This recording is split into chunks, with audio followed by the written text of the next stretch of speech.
This is Jamal. Jamal is a boy who lives in a poor neighborhood. He has a friend named Kevin who lives in a wealthy neighborhood. All of Jamal's neighbors are African American, and all of Kevin's neighbors are white. Because Jamal's school district is mostly funded by property taxes, his school is not very well funded. His classrooms are overcrowded, his teachers are underpaid, and he doesn't have access to high quality tutors or extracurricular activities. Kevin's school district is also funded by This is an example of white communities excelling in academic subjects, while as black communities stay to excel less through overfunding of white communities and underfunding of black communities. property taxes. So his school is very well funded. His classrooms are never crowded, his teachers are very well paid, and he has access to high quality tutors and lots of extracurricular activities. Kevin and Jamal live only a few streets away from each other. So how come they're growing up in such different worlds with such different opportunities for success? The answer has to do with America's history of systemic racism. To understand it better, let's look at what life was like for Kevin and Jamal's grandparents. Decades after the Civil War, many government agencies started to draw maps dividing cities into sections that were either desirable or undesirable for investment. This practice was called redlining, and it usually blocked off entire This is the result of black communities separating with white and Caucasians because of redlining. black neighborhoods from access to private and public investment. Banks and insurance companies used these maps for decades to deny black people loans and other services based purely on race. Historically speaking, owning a home and getting a college education is the easiest way for an American family to build wealth. But when Jamal's grandparents wanted to buy a house, the banks refused because they lived in a neighborhood that was redlined. So Jamal's grandparents were not able to buy a home, and because colleges could prevent them from attending through legal segregation, their options for higher education were really scarce. Kevin's grandparents, on the other hand, got a low-interest loan to buy their first house and got accepted into a handful of top universities, which traditionally only accepted white students. This opened up a wealth of opportunities that they were able to pass on to their kids and grandkids. Even as late as the 1980s, an investigation into the Atlanta real estate market showed that banks were more willing to lend to low-income white families than to middle or upper-income African-American families. As a result, today, for every $100 of wealth held by a white family, black families have $5.04. In 2000, Although we refuse to support racism, companies and organizations still practice giving less to black and brown communities and treating black people less as white people. 2017 study confirms that redlining is still affecting home values in major cities like Chicago today. This explains how Kevin and Jamal inherited vastly different circumstances. Unfortunately, the story doesn't end there. A big part of systemic racism is implicit bias. These are prejudices in society that people are not aware that they have.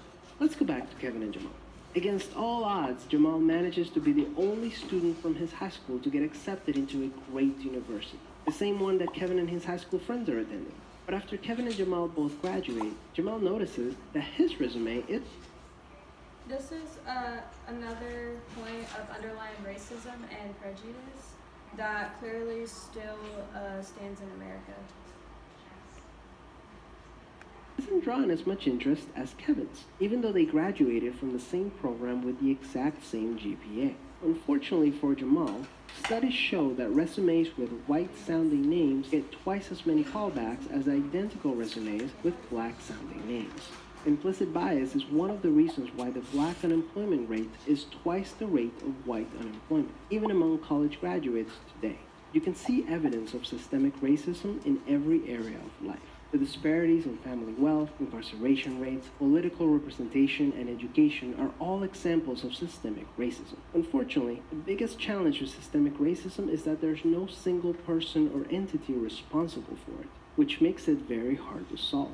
So what can you do? The first thing you can do is work towards becoming more aware of your own implicit biases. What are some prejudices that you might hold that you're not aware of? Second, let's acknowledge that the consequences of slavery and Jim Crow laws are still affecting access to opportunity today. As a result, we should support systemic changes that create more equal opportunities for everyone. Increasing public school funding and making it independent from property taxes would be a great start so that poor and wealthy districts can receive equal access to resources. Systemic problems require systemic solutions. Luckily, we're all part of the system, which means that we all have a role to play in making it better. Peace. Now, although this is a completely hypothetical with two characters, it is still a topic in which it is very true. The result of systemic racism and resulting into the psychological effects that it has upon black and brown communities and their conformity into white society to accept that they are less.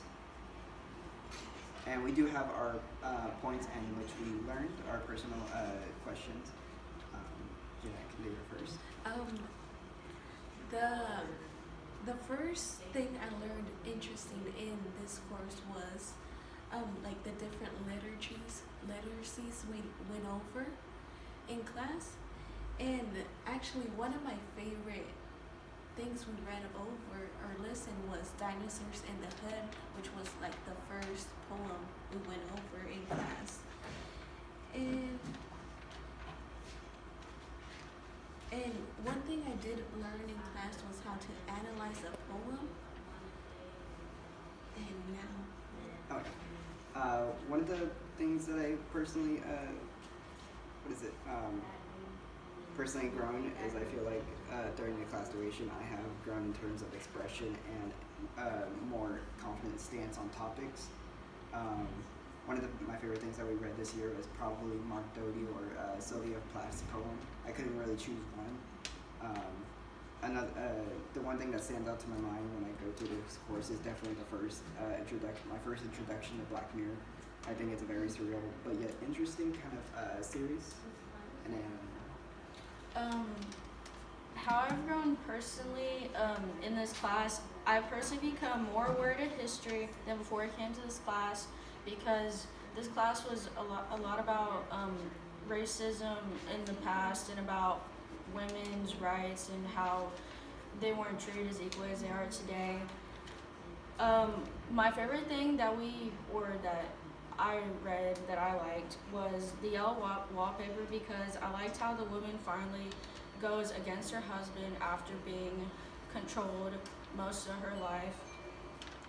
One thing I learned in this course that stands out to me is the annotated bibliography, because I never learned how to do those until this course and this semester, so it finally taught me how to do that. And yeah, that's it. Me personally, I've grown by literally just using my brain way more than ever, because with writing the essays, it was more of a challenge in this class. And I feel like the topics as well kind of helped me with that, because they're very interesting, way more interesting than any topics I've ever had, even in my 1301 class. And my favorite thing to read this semester would have to be The Veldt, mainly because it has a very dark ending, and I kind of love those types of stories. And one thing I've learned in this course that really stood out to me is the whole peer review, because I learned how to properly critique essays. At first I kind of dreaded it with the fact that it had to be one page, because I felt like that was something I could never do. But once I attempted it the first time, I actually did very well, and that's pretty huge to me, because as someone who's never done it really before, not even in high school, so that's one thing that I'm pretty proud of. I believe that's the end of the presentation. Thank you. Thank you. Thank you.